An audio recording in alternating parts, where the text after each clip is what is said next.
আসসালামু আলাইকুম ওরহমতুল্লাহি ওয়াবারাকাতুহু। সবাই কেমন আছেন? আপনাদের সামনে নতুন একটি ভিডিও নিয়ে উপস্থিত হয়েছি। এই ভিডিওর মাধ্যমে আমরা জানতে পারবো কোরআন মাজিদের সূরাগুলা কেন মাক্কি এবং মাদানী নামে পরিচিত লাভ করেছে।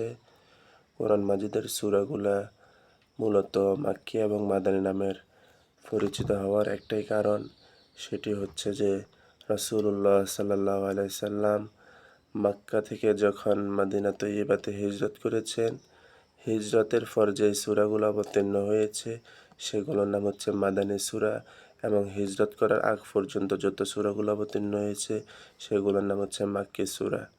অনেকে আমরা ভুল ধারণা করে থাকি যে যেগুলো মক্কা অবতীর্ণ হয়েছে সেগুলো মাক্কি সূরা, যেগুলো মাদিনায় অবতীর্ণ হয়েছে সেগুলো মাদানী সূরা।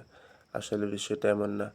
অথচ রাসূলুল্লাহ সাল্লাল্লাহু আলাইহি সাল্লামের জীবদ্দশায় যখন মক্কা বিজয়ের দিন রাসূল মক্কা শরীফে এসেছে, তখনও অনেক সূরা অবতীর্ণ হয়েছে। সেই সূরাগুলোর নাম মাদানী সূরা হিসেবে পরিচিত লাভ করেছে।